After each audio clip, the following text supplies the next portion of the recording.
हम स्टार्ट करते हैं एक नई method of cash flow statement की new method cash flow by indirect method.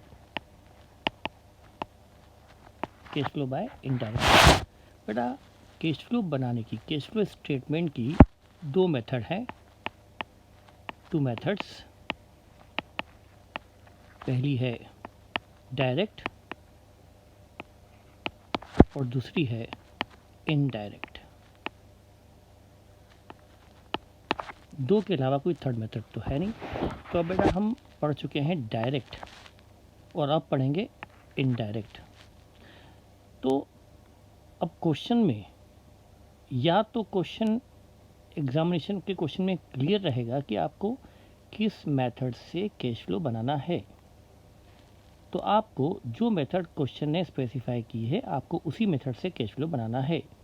लेकिन यदि क्वेश्चन ने मेथड नहीं बताई है कि आपको किस मेथड से कैश फ्लो बनाना है, तब आपको प्रीफर करनी है डायरेक्ट मेथड। ये प्रेफरेबल है एग्जामिनेशन पॉइंट ऑफ व्यू से।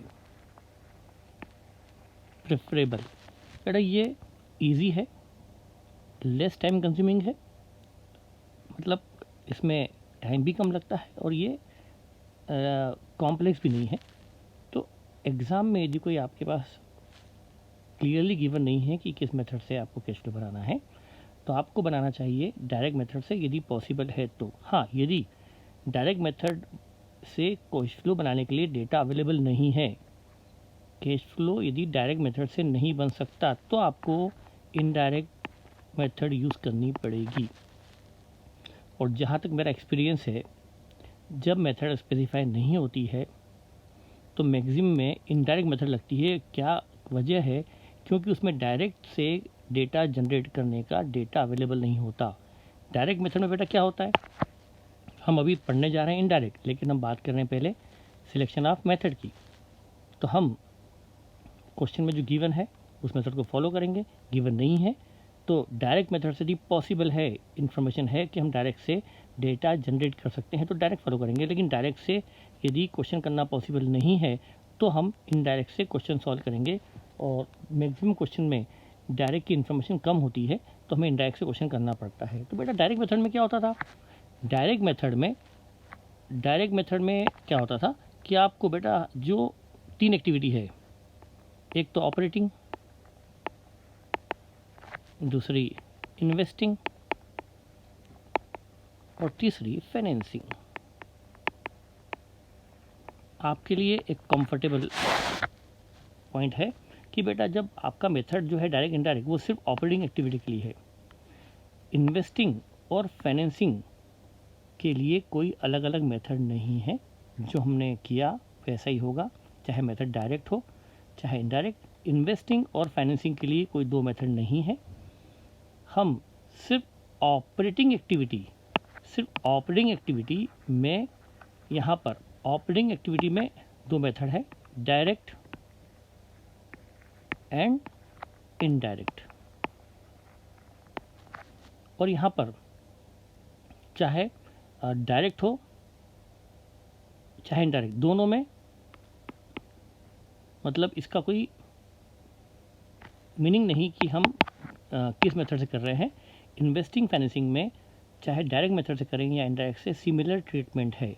तो बेटा आप देखना ये है कि ऑपरेटिंग में किस तरह से, देखिए ऑपरेटिंग में बेटा हमारी जो डायरेक्ट मेथड थी, हम इनडायरेक्ट को समझने के लिए डायरेक्ट से हमें कंपेयर करना ही पड़ेगा। बेटा जो हमारी डायरेक्ट मेथड थी उसमें बेटा जो ऑपरेटिंग एक्टिविटी से जो हम कैश फ्लो निकालते थे डायरेक्ट मेथड से, बेटा उसमें तीन चीज़ थी, सिर्फ तीन कैलकुलेशन। रिसीव्ड फ्रॉम कस्टमर, ये हम पढ़ चुके हैं बेटा। इसमें क्या क्या आता था, cash sale plus received from debtor and BR, payment to supplier, बेटा इसमें क्या था cash purchase plus paid to creditors and bills payable, और तीसरा बेटा आता था payment of expenses, payment of expenses, और ये हमारा हम आता था cash from operation before tax, cash from operation before tax. बेटा ये बहुत इजी था, हम कैश सेल और रिसिप्ट फ्रॉम डेटर इससे निकालते थे रिसिप्ट फ्रॉम कस्टमर, डेटर से कितना मिला उसके बनाते थे डेटर अकाउंट, कितना दिया सप्लायर को बनाते थे क्रेडिटर अकाउंट, कितना दिया बिल्स पेबल का बनाते थे बिल्स पेबल अकाउंट, कितना मिला बीआर से बनाते थे बिल्स अकाउंट, और एक्सपेंसेस का पेमेंट एक सिंपल वर्किंग नोट, एक्सपेंसेस में आउटस्टैंडिंग प्रीपेड का एडजस्टमेंट करके निकालते थे। ये बेटा 3 वर्किंग बनती थी, 3 या 4 वर्किंग नोट, कैसा, एक डेटर का, एक क्रेडिटर का और एक एक्सपेंसेस का। 3 सिंपल से वर्किंग नोट से हम डायरेक्ट मेथड में receipt from customer, payment to supplier और पेमेंट ऑफ एक्सपेंसेस निकाल लिया करते थे। लेकिन यही जब और हम निकालते थे cash from operation before tax, अब हमें यही डेटा जनरेट करने के लिए कैश फ्रॉम, अब बेटा उसके बाद तो टैक्स वैक्स जो आता है वो आएगा ही सही, वैसे भी चाहे मेथड डायरेक्ट हो या इनडायरेक्ट, इसके बाद दोनों मेथड सेम है, यहीं तक फ़र्क है। बेटा ये जो हमने cash from operation before tax निकाला है ना, यहीं तक पहुंचने के लिए इनडायरेक्ट मेथड से हमें बहुत सारे एडजस्टमेंट, बहुत सारी वर्किंग, सो मेनी कॉम्प्लिकेशन वो हमें देखने पड़ेंगे। तो डायरेक्ट मेथड में बहुत इजी है cash from operation before tax निकालना, सिर्फ 3 चीज़ निकाल लो, receipt from debtor account, payment to supplier from creditor account and payment of expenses by adjustment of prepaid and outstanding. लेकिन बेटा यही तक का डेटा जनरेट करने के लिए इनडायरेक्ट मेथड में 3 बड़े बड़े एडजस्टमेंट करने पड़ेंगे, बड़े बड़े एडजस्टमेंट। अब ये क्या है बेटा देखते हैं। तो अब हम क्या करते हैं, इनडायरेक्ट मेथड स्टार्ट करते हैं। तो अभी ये आप हमेशा ध्यान रखिएगा, इनडायरेक्ट समझते हो कि डायरेक्ट मेथड क्या थी। बेटा इनडायरेक्ट में शुरुआत कहाँ से होती है, नेट प्रॉफिट से। तो बेटा इनडायरेक्ट मेथड में क्या होता है, indirect method cash from operation, cash from operation, cash flow from operation by indirect method. इसका क्या लॉजिक है वो देखते हैं बेटा। यहाँ पर क्या करते हैं, यहाँ पर हमेशा शुरुआत, और ये फॉर्मेट बेटा गिवन है एस में, नेट प्रॉफिट, ये फॉर्मेट भी नेट एस का ही गिवन है, net profit before tax and extra ordinary item. बेटा यहाँ पर नेट प्रॉफिट लेते हैं, लेकिन ये नेट प्रॉफिट कौन सा होगा, before tax and before extraordinary item. यदि क्वेश्चन में गिवन हो बिफोर टैक्स तो एज इट इज लिख दो, और यदि क्वेश्चन आफ्टर टैक्स दिया है तो उसको बिफोर टैक्स लेके आओ, वो हम सब देखेंगे आगे भी। बेटा net profit before tax and extraordinary item, ठीक है। बेटा यहाँ से शुरुआत करते हैं, हमेशा इनडायरेक्ट मेथड में हमें नेट प्रॉफिट से शुरुआत करनी पड़ती है। तो यदि इनडायरेक्ट मेथड में नेट प्रॉफिट से शुरुआत होती है तो ये इसका लॉजिक क्या है, इसमें एडजस्टमेंट क्या है। देखिए बेटा, इसमें हम लॉजिक की बात करें तो इसमें जो 3 बड़े बड़े एडजस्टमेंट उसको हम एक एक करके समझेंगे बेटा, हमको समझना पड़ेगा विथ एग्जाम्पल लॉजिक से। देखिए है ना बेटा, ये नेट प्रॉफिट है जिसमें से हमें 3 बड़े बड़े एडजस्टमेंट करने हैं। Adjustment number 1, adjustment for non cash item, adjustment for non cash item. बेटा यहाँ पर क्या करते हैं, देखिएगा, जैसे ये है आपका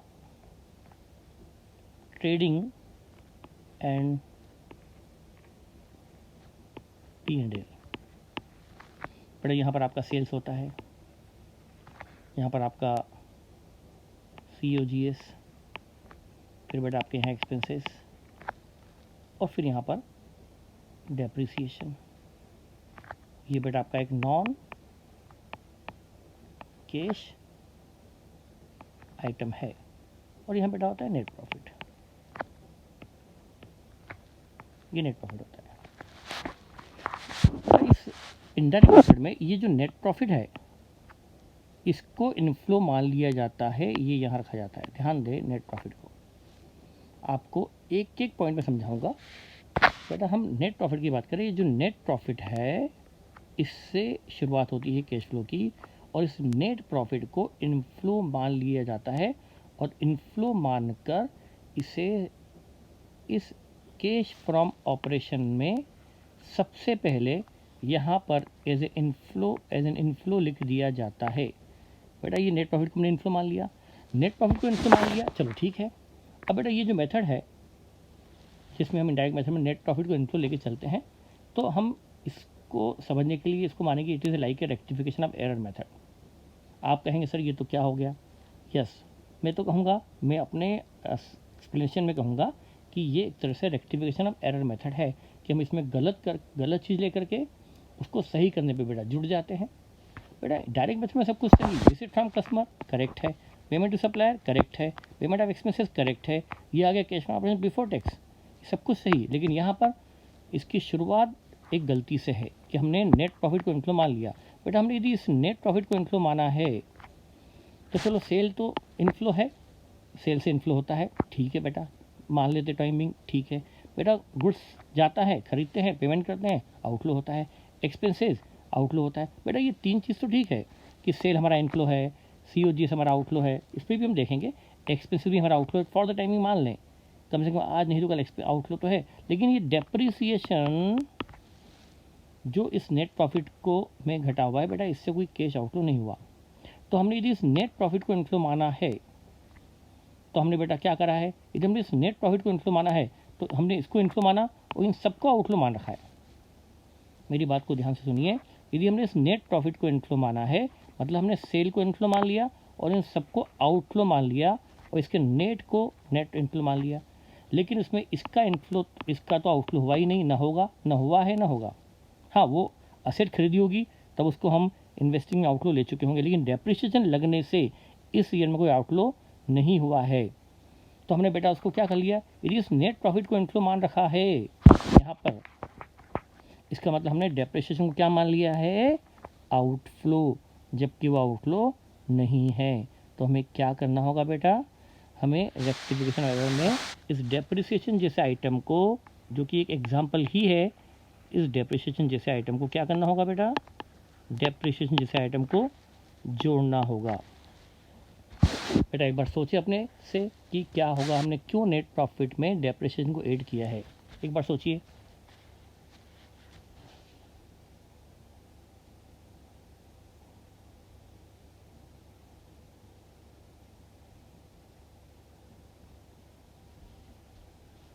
सोच लिया? तो बेटा हमने क्या किया था, इस डेप्रिसिएशन को आउटफ्लो मान लिया था, इसलिए हमने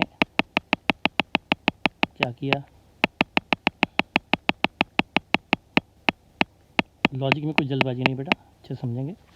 तो फिर से बेटा हमने डेप्रिसिएशन को क्या मान लिया था, आउटफ्लो। यदि हमने इसको इनफ्लो माना यहाँ पर तो ठीक है बेटा, मेथड ही ये है कि हमें नेट प्रॉफिट को इनफ्लो मानना पड़ता है, ये तो आप अभी मान लीजिए, ये तो मेथड की रिक्वायरमेंट है।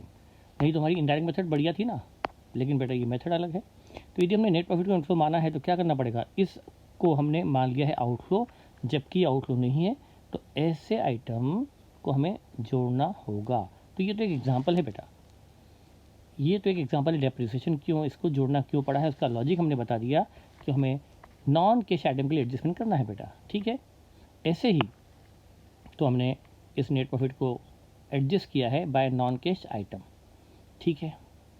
अब यहाँ पर ये तो समझा हमने नॉन कैश आइटम का एडजस्टमेंट, ठीक है। दूसरा, अब हम देखते हैं दूसरा,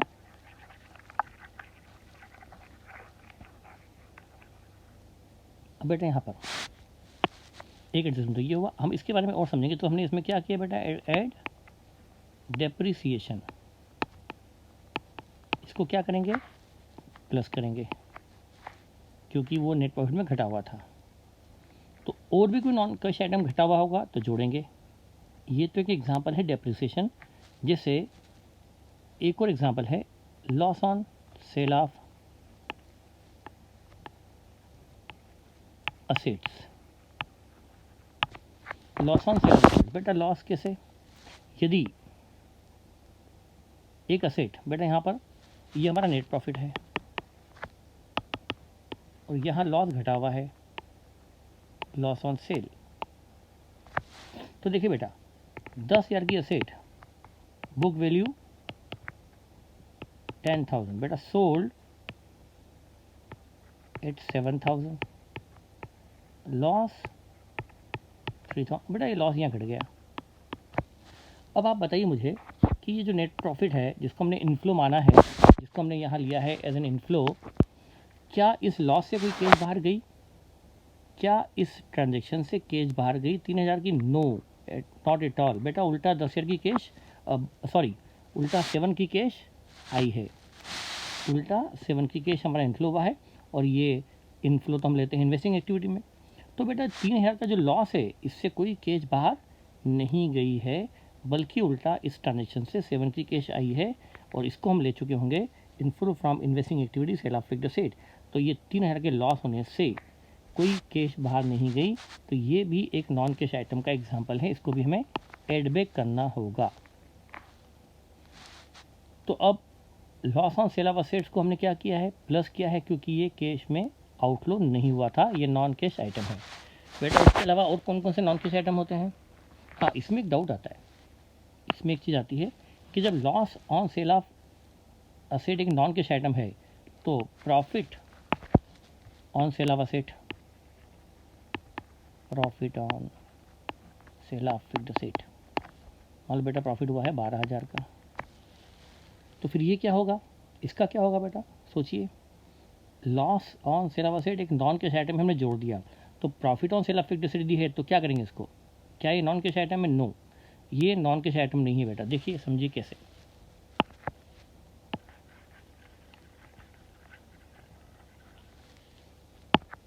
जैसे बेटा 10,000 की असेट से और ये बिकी 22 पर, सोल्ड, और ये बेटा बुक वैल्यू 12 का क्या हुआ? प्रॉफिट। बेटा जब असेट 22 में बिकी है तो 22,000 तो हमारी जेब में आया होगा, तो ये 12 भी जेब में आया होगा, तो 12,000 जेब में आया होगा, क्योंकि बेटा ये प्रॉफिट है। तो ये नॉन कैश आइटम नहीं है, इसलिए हम इसको अभी कंसिडर नहीं करेंगे, इसको हम आगे अभी फिर से देखेंगे। और क्या क्या एग्जांपल है नॉन कैश आइटम के जो हमें यहाँ लेना है बेटा? और आइटम में देखिए, अगला आइटम होगा जैसे goodwill right of,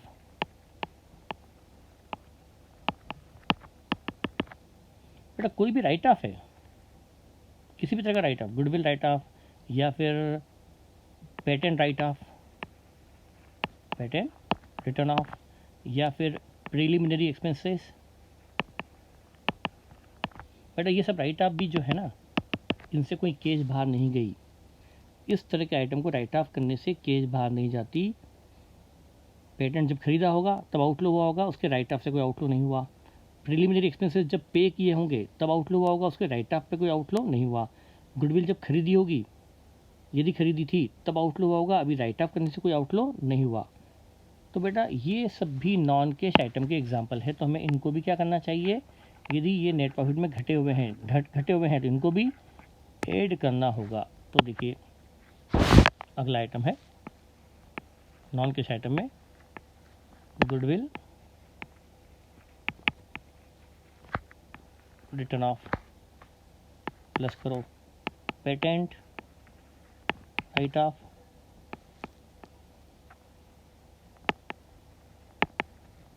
preliminary expenses return of, add करो। ऐसे कोई भी राइट ऑफ है बेटा, वो सब ऐड हो जाएंगे। तो ये तो एग्जांपल हुआ नॉन कैश आइटम का, इसको हमको क्यों ऐड करना है वो आपको समझ में आ गया होगा, क्योंकि इनसे कोई कैश आउटफ्लो नहीं हुआ था, जबकि हमने उसको नेट प्रॉफिट में आउटफ्लो मान रखा है। अब बेटा अगला एडजस्टमेंट है क्या? वो है अगला adjustment, adjustment for items to be taken in other activity.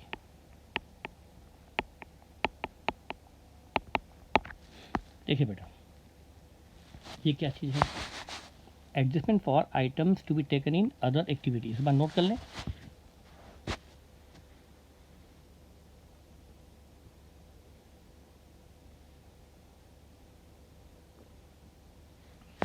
देखिए बेटा क्या है ये एग्जाम्पल है ना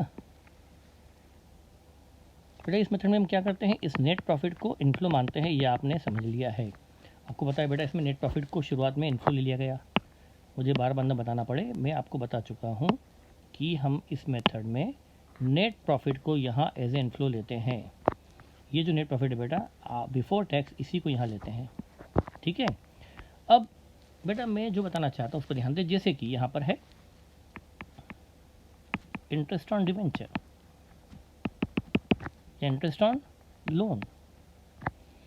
बेटा ये क्या ये नॉन कैश आइटम है? नो, ये कैश आइटम है, ये तो कैश में दिए जाएंगे, कैश में ही दिए जाएंगे, चाहे वो अभी चाहे अगले साल। Interest on debenture, interest on loan, interest on boring, ये सब। अब बेटा ये सब इस नेट प्रॉफिट में घटे हुए हैं, हाँ घटे हुए हैं। यदि घटे हुए हैं मतलब ने इसको क्या माना हुआ है, आउटफ्लो माना हुआ है, हाँ आउटफ्लो माना हुआ है। तो क्या आउटफ्लो है? हाँ है। पर ये आउटफ्लो ऑपरेटिंग एक्टिविटी के हैं या फाइनेंसिंग के? ये हमने कहाँ आउटफ्लो में लिए होंगे या लेना चाहिए? इन्हें बेटा हम लेते हैं या लेना चाहिए फाइनेंसिंग एक्टिविटी में। ये आइटम आते हैं फाइनेंसिंग एक्टिविटी में। ये आउटफ्लो तो है, ये कैश आइटम तो है, लेकिन ये फाइनेंसिंग वाले कैश आइटम है, जबकि वो घटे इस नेट प्रॉफिट में है। तो क्या करना होगा बेटा, दिमाग तो आप भी लगा सकते हैं। क्या करेंगे बेटा, ये नॉन कैश आइटम तो है नहीं, जैसे डेप्रिसिएशन कैश में न हुआ है न होगा, loss on sale of asset न कैश में हुआ है न होगा, गुडविल राइट ऑफ ये भी नॉन कैश आइटम है, इनको तो हमने ऐड कर दिया बेटा। लेकिन ये तो कैश आइटम है, ये तो आउटफ्लो होगा, इसको फिर क्या करें? बस दिक्कत क्या है बेटा, आउटफ्लो तो है पर हम इसको आउटफ्लो मानेंगे इन फाइनेंसिंग एक्टिविटी में, क्योंकि ये फाइनेंसिंग आइटम है। डिवेंचर और लोन एक फाइनेंसिंग एक्टिविटी है, तो उसका इंटरेस्ट भी फाइनेंसिंग में आएगा। तो वो बल्कि जबकि अभी तो हम क्या निकाल रहे हैं, कैश फ्रॉम ऑपरेशन। तो कैश फ्रॉम ऑपरेशन निकालने के लिए हमें इस इंटरेस्ट को क्या करना पड़ेगा बेटा, क्या करना पड़ेगा बताइए, इंटरेस्ट ऑन लोन या डिवेंचर वगैरह पर क्या करना पड़ेगा बेटा, जोड़ना पड़ेगा, क्योंकि वो घटा हुआ है। इसको यहाँ क्यों जोड़ रहे हैं, क्योंकि वो आउटफ्लो तो है पर वो फाइनेंसिंग का आउटफ्लो, इसलिए उसको हमने लिखा है item to be taken in other activity. बेटा ये जो थे ना नॉन कैश आइटम, ये तो न यहाँ का आउटफ्लो है न ही कहीं और का, लेकिन ये कहीं और एक्टिविटी का आउटफ्लो है, उसको वहाँ ले जाने के लिए यहाँ जोड़ना पड़ा। तो आई थिंक आपको क्लियर हुआ होगा कि हमने इंटरेस्ट ऑन डिवेंचर या लोन को क्यों जोड़ा है, क्योंकि वो यहाँ घटे हुए थे, और घटा हुआ होना मतलब हमने उसका आउटफ्लो माना हुआ है, जबकि वो आउटफ्लो फाइनेंसिंग का है, ऑपरेटिंग का नहीं। तो ये भी हो गया बेटा। उसके अलावा कोई एक और चीज़ देखिए, जैसे बेटा कंपनी कभी कभी इन्वेस्टमेंट करती है, तो उसे इन्वेस्टमेंट पर इनकम होती है, इंटरेस्ट या डिविडेंड ऑन इन्वेस्टमेंट। बेटा यदि डिवेंचर में इन्वेस्टमेंट किया है तो ब्याज मिला होगा, गवर्नमेंट बॉन्ड खरीदे हैं कंपनी ने तो ब्याज मिला होगा, किसी दूसरी कंपनी ने किसी शेयर खरीदे हैं, शेयर खरीदे में मिलेगा। तो यदि कंपनी ने किसी भी तरह का कोई इन्वेस्टमेंट किया है, डिवेंचर में, शेयर्स में, गवर्नमेंट बॉन्ड में इन्वेस्टमेंट किया है और कंपनी को उस पर इनकम हुई, तो इनकम यहाँ होगी प्रॉफिट एंड लॉस की क्रेडिट में। बेटा यहाँ क्रेडिट में आई तो इस नेट प्रॉफिट में जुड़ गई। तो यदि ये इंटरेस्ट इनकम किसी भी तरह की पी&एल में क्रेडिट में है मतलब नेट प्रॉफिट में जुड़ी हुई है, और यदि नेट प्रॉफिट में जुड़ी हुई है मतलब वो यहाँ नेट प्रॉफिट में जुड़ी हुई है। देखिए बेटा यहाँ जुड़ी हुई है, यहाँ मतलब हमने उसको क्या मान लिया बेटा, इनफ्लो। हमने नेट प्रॉफिट लिया मतलब इसमें इनकम भी आ गई, जबकि ये ऑपरेटिंग इनफ्लो नहीं है, ये इनकम, ये इनफ्लो कहाँ का है, ये इनफ्लो तो है, इनफ्लो है, लेकिन ये इनफ्लो इन्वेस्टिंग एक्टिविटी का है।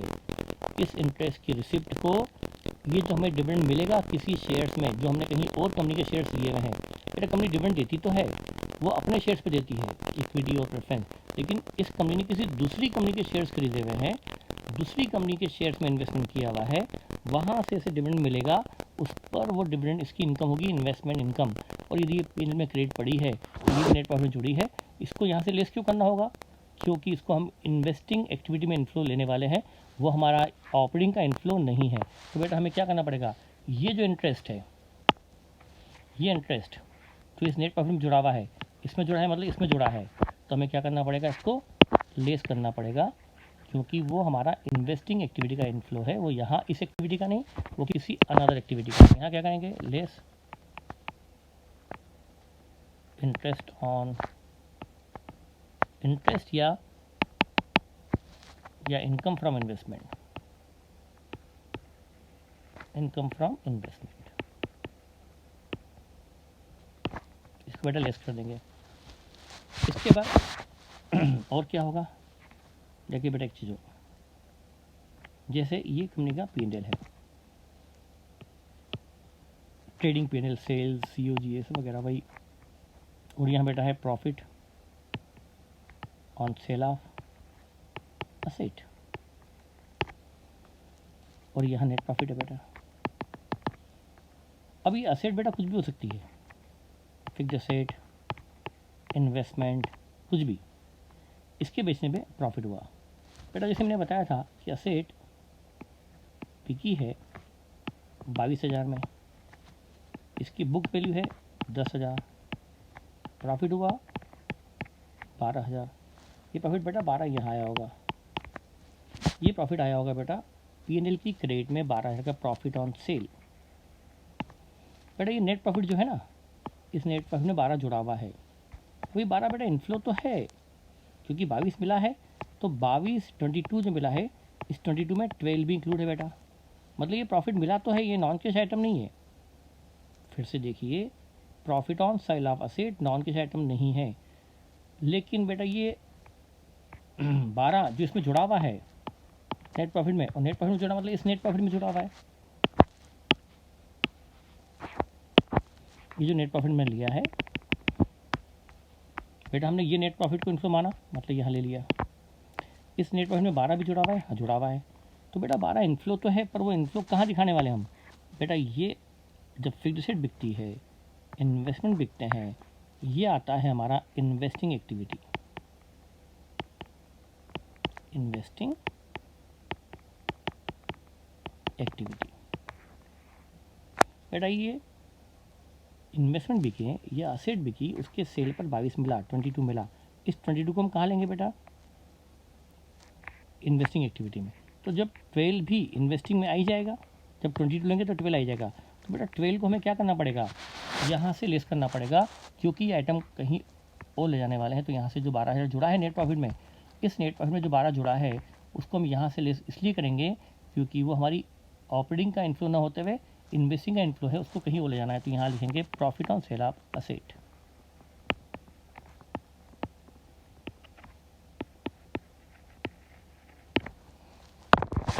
फिर से देखिए बेटा एक बार,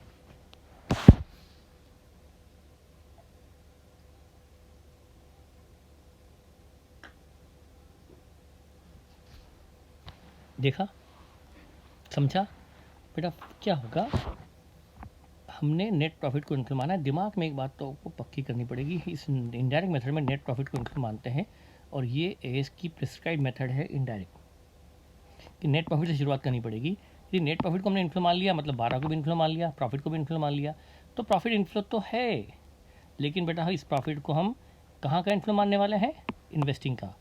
तो फिर जी यहाँ से हटाना पड़ेगा। तो ये हो गया item to be taken in other activity में प्रॉफिट ऑन सेल प्रॉफिट्स को हम क्या करेंगे, लेस करेंगे। ठीक है बेटा, ये भी हो गया, ठीक है। अब बेटा ये हो गए 2 एडजस्टमेंट। तो बेटा इस इनडायरेक्ट मेथड में 3 बड़े बड़े एडजस्टमेंट करने पड़ते हैं। उसमें पहला था adjustment for non cash item, दूसरा हो गया adjustment for item to be taken in other activity. बेटा अब तीसरा जो अब यहाँ पर जो है सॉरी, आई होप बेटा आपकी सब कुछ पढ़ाई ठीक चल रही होगी। 2 मिनट के लिए देखिए बेटा, ये जो आया ना, इसको यहाँ पर बोलते हैं ऑपरेटिंग प्रॉफिट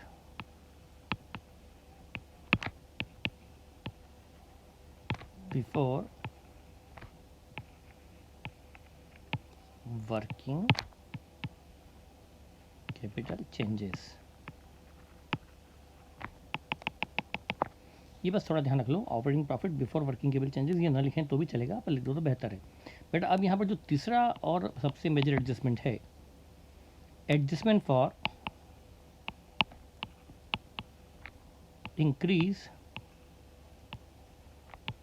और decrease in operating current assets and current liability. बेटा इसमें इंपॉर्टेंट है operating current assets and current liability, सिर्फ करंट असेट लायबिलिटी नहीं, operating current asset current liability. समझेगा इसका मतलब, हम समझते बेटा।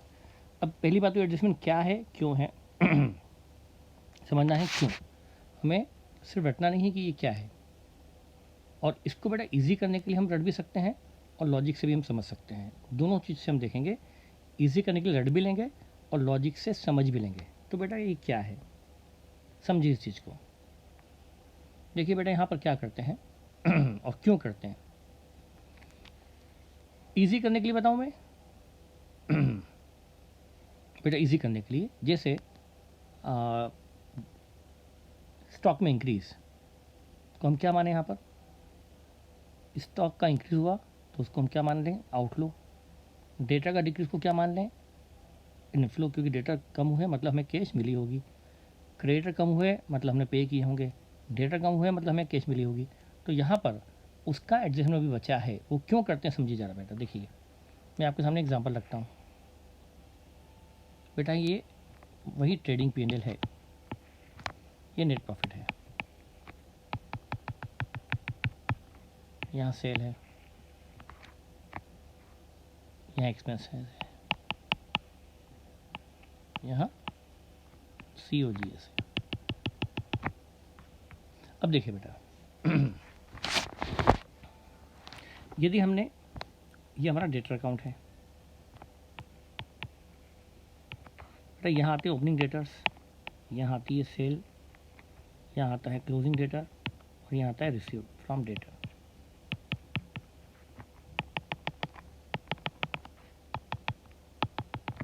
अब देखिए बेटा, हमारी जो डायरेक्ट मेथड होती थी उसमें तो हम ये रिसीव्ड को कैश इनफ्लो मानते थे ध्यान दीजिए बेटा अच्छे से, इस डायरेक्ट मेथड में हम डेटर अकाउंट बनाकर रिसीव्ड फ्रॉम कस्टमर निकालते थे और इसी को हम इनफ्लो मानते थे बेटा। ये देखिए आपके ऊपर डायरेक्ट मेथड है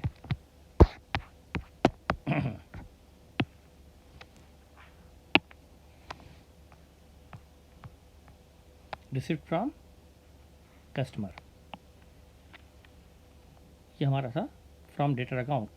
बेटा डायरेक्ट मेथड में बहुत आसान था कि हमने रिसीव फ्रॉम कस्टमर निकाला, उसको इन्फ्लो ले लिया है ना। लेकिन बेटा इनडायरेक्ट मेथड में इस नेट प्रॉफिट को इन्फ्लो माना जाता है। जैसे बेटा हमारी सेल हुई 5 लाख, 2 मिनट के लिए मैं ओपनिंग डेटा लेता हूँ बेटा नील, क्लोजिंग के लिए मैंने बेटा डेटा 70,000 70, और सेल है बेटा अपनी 5 लाख। तो 5 लाख की सेल मैंने इजी करने के लिए आपके ओपनिंग डेटा नील लिए हैं। मैं ओपनिंग लेकर भी समझा सकता हूँ, पर हमारा पर्पस कोई रिसर्च या PhD नहीं है, इजी करके समझना है। उतने से आप अपना एक कॉन्सेप्ट बना लीजिए और उसको यूज़ कीजिए। बेटा डेटा 5 लाख है, यदि हमारी डायरेक्ट मेथड होती है तो हम बनाते डेटा अकाउंट 5 लाख, और बेटा ये हम निकाल लेते हैं balancing figure received from customer. 5 में से 70 नहीं मिला, 430 मिला, तो हम डायरेक्ट मेथड होती तो इस 430 को इन्फ्लो लेते। डायरेक्ट मेथड में इस 430 को हम इन्फ्लो लेते और जो सही होता।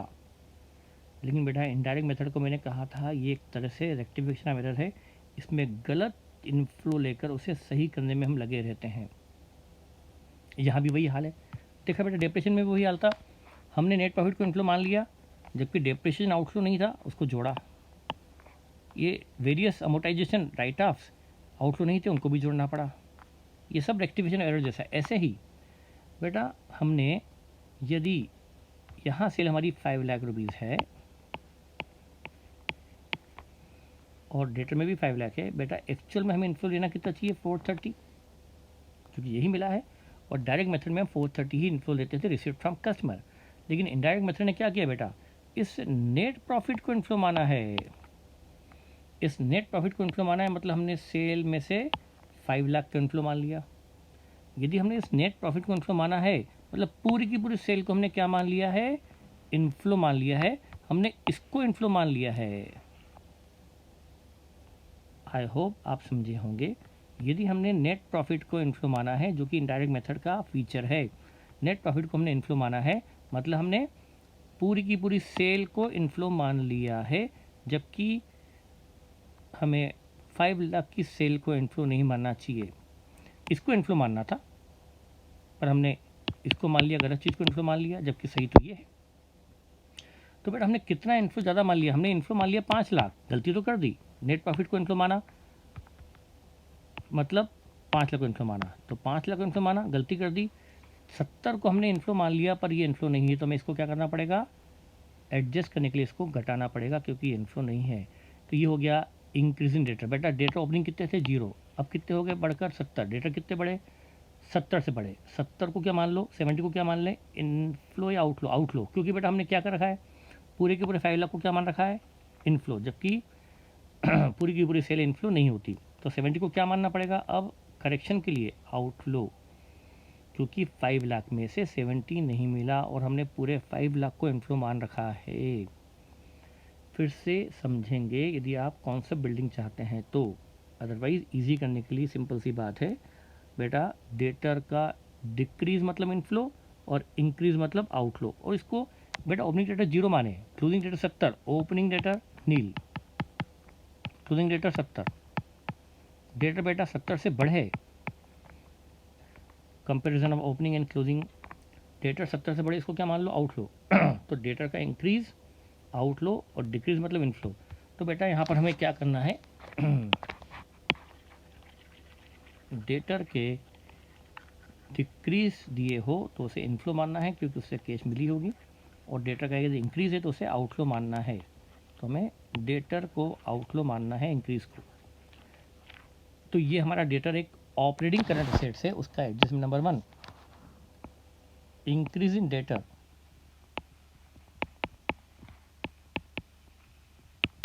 इसको क्या बेटा मान लिया जाए, इसका आउटफ्लो मान लिया जाए, डेटर बढ़े। और बेटा decrease in debtor, decrease in debtors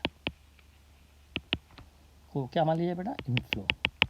अब डेटर बेटा डिक्रीज हुए मतलब कम हुए, कम हुए मतलब डेटर से अमाउंट मिला होगा, और डेटर के साथ साथ बेटा हम बी आर भी तो जोड़ सकते हैं, डेटर और बी आर एक ही नेचर के होते हैं, डेटर और बी आर। इसी तरह से अब यहाँ पर इंक्रीज इन क्रेडिटर, और फिर क्रेडिटर या बिल्स पेबल, और दूसरा डिक्रीज इन क्रेडिटर या बिल्स पेबल। बेटा क्रेडिटर का डिक्रीज होना मतलब पेमेंट हुआ होगा, आउटफ्लो, क्रेडिटर कम हुए मतलब आउटफ्लो, और क्रेडिटर बढ़े मतलब इनफ्लो। डेटर का डिक्रीज आउटफ्लो, बिल्स पेबल का डिक्रीज मतलब पेमेंट हुआ होगा, आउटफ्लो, डेटर बढ़े उसको इनफ्लो। बेटा हाँ, इतना लॉजिक मेरे ख्याल से काफ़ी होगा। ये है operating current asset current liability के example, debtor, B R, creditor, bills payable. और बेटा उसी तरह से एक्सपेंसेस जो बिजनेस के हैं वो भी ऑपरेटिंग आइटम है, तो एक्सपेंसेस आउटस्टैंडिंग, तो increase in creditor, bills payable या एक्सपेंसेस आउटस्टैंडिंग, और डिक्रीज इन, वही ये भी लायबिलिटी है, तीनों लायबिलिटी है, एक्सपेंसेस आउटस्टैंडिंग।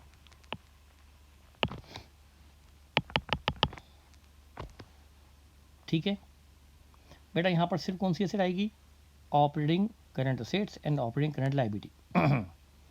यहाँ पर सिर्फ ऑपरेटिंग करंट असेट्स मतलब क्या क्या होता है, स्टॉक, डेटर,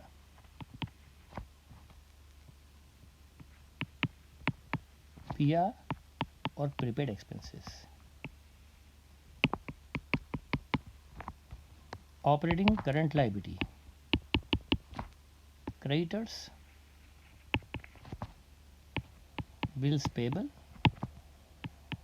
एक्सपेंसेस आउटस्टैंडिंग। बेटा स्टॉक बढ़ा, increase in stock, increase in stock. बेटा स्टॉक बढ़ने से क्या हुआ होगा, कैश कम हुई होगी, आउटफ्लो, और डिक्रीज इन स्टॉक, स्टॉक घटा मतलब कैश आई होगी, इनफ्लो।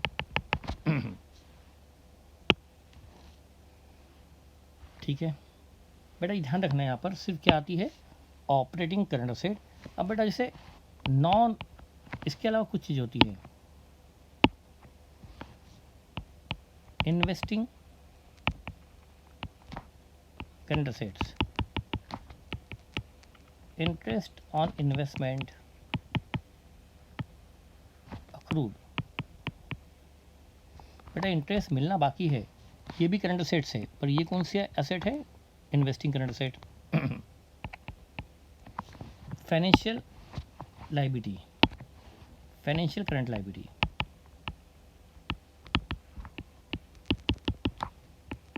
इंटरेस्ट ऑन डिवेंचर या लोन आउटस्टैंडिंग। बेटा ये करंट लाइबिलिटी तो है, पर ये करंट लाइबिलिटी फाइनेंशियल है। हमको यहाँ पर इंक्रीज डिक्रीज किसका लेना है, सिर्फ ऑपरेटिंग करंट असेट लाइबिलिटी का लेना है, इन्वेस्टिंग का फाइनेंशियल का नहीं लेना है। ये दो आइटम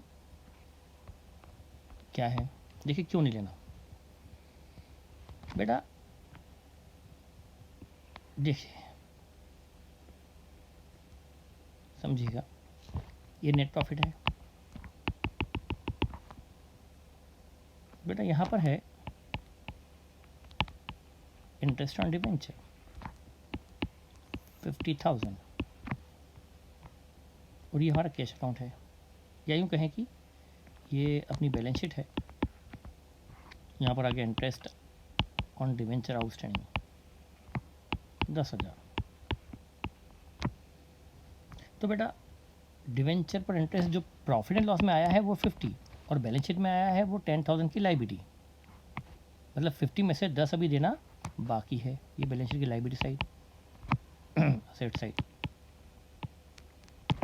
बेटा यदि इंटरेस्ट 10 देना बाकी है, मतलब अभी 40 पे हुआ है, तो हमारे कैश फ्लो में या हमारे कैश अकाउंट में या बैंक अकाउंट में इंटरेस्ट जो पेड आया होगा वो तो बेटा कितना आया होगा, 40।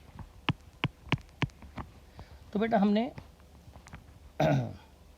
इस 50 में से 10 को घटाकर 40 पे हुआ है, और हमने हमारी फाइनेंसिंग एक्टिविटी में इंटरेस्ट पेड 40 ही लिया होगा।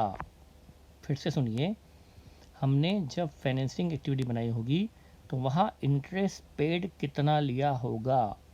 बेटा फिर से जब हम कैश फ्लो में फाइनेंसिंग एक्टिविटी बनाएंगे तो इंटरेस्ट ऑन डिवेंचर कितना हमने वहाँ लिया होगा, कितना लिया होगा बेटा, 50 के इंटरेस्ट में से जो P&L में है 10 यदि आउटस्टैंडिंग है तो 40 ही लिया होगा इन्वेस्टिंग एक्टिविटी में इंटरेस्ट पेड। मतलब 10 का एडजस्टमेंट हमने कहाँ कर लिया, 10 का इंटरेस्ट जो आउटस्टैंडिंग है बेटा ये करंट लाइबिलिटी तो है, पर ये फाइनेंशियल करंट लाइबिलिटी है। फिर से समझिए बेटा, ये 10 का एडजस्टमेंट हमने कहाँ कर लिया होगा, 10,000 का जो इंटरेस्ट आउटस्टैंडिंग है ये करंट लाइबिलिटी तो है, पर इसका एडजस्टमेंट हमने कर लिया होगा फाइनेंशियल आउटफ्लो निकालते वक्त 50 माइनस 10। 50 का इंटरेस्ट में से 10 आउटस्टैंडिंग घटाकर हमने फाइनेंसिंग में 40 आउटफ्लो लिया होगा, मतलब हमने फाइनेंसिंग में 40 लिया है आउटफ्लो, फाइनेंसिंग एक्टिविटी में 40 लिया, मतलब हमने 10 का एडजस्टमेंट कहाँ कर लिया, फाइनेंसिंग में। जब फाइनेंसिंग में इसका एडजस्टमेंट हो गया तो ऑपरेटिंग में इसका एडजस्टमेंट नहीं होगा। तो यहाँ पर हम इंटरेस्ट आउटस्टैंडिंग को नहीं लेंगे क्योंकि उसका हमने एडजस्टमेंट कहाँ किया होगा, फाइनेंसिंग में। तो यहाँ पर सिर्फ किसका एडजस्टमेंट आता है, ऑपरेटिंग करंट असेट्स और ऑपरेटिंग करंट लायबिलिटी का एडजस्टमेंट आता है।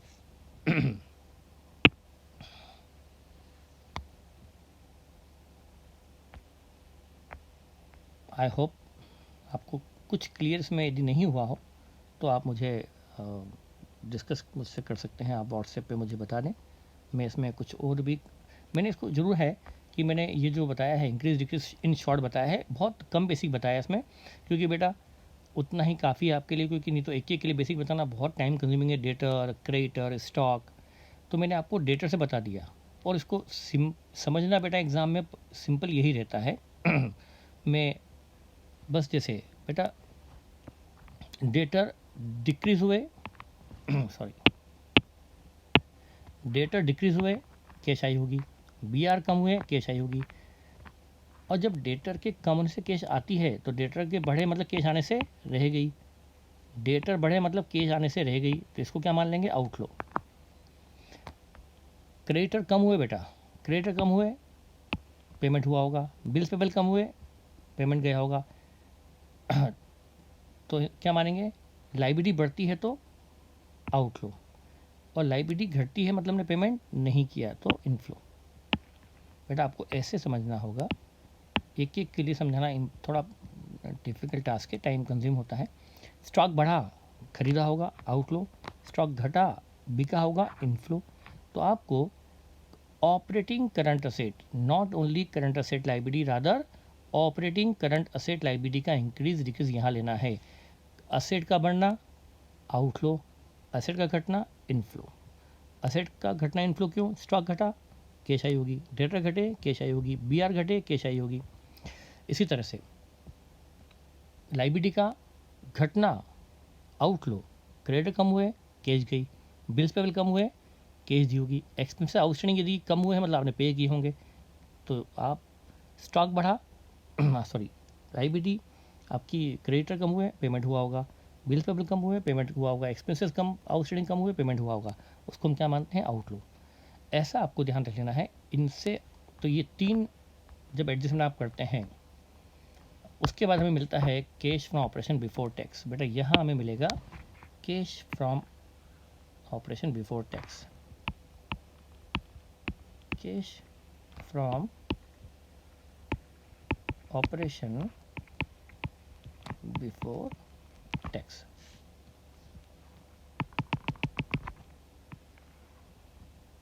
ठीक है बेटा, स्टॉक का बढ़ना आउटफ्लो क्योंकि स्टॉक खरीदा होगा, स्टॉक का घटना इनफ्लो क्योंकि कैश आई होगी। इस तरह से बेटा इसको ध्यान रख लें आप। ये है इनडायरेक्ट मेथड के लॉजिक, इसको आप बेटा ठीक से समझ लीजिए, और कुछ दिक्कत होगी तो हम फिर से इस पर कुछ वीडियो बना देंगे। Thank you.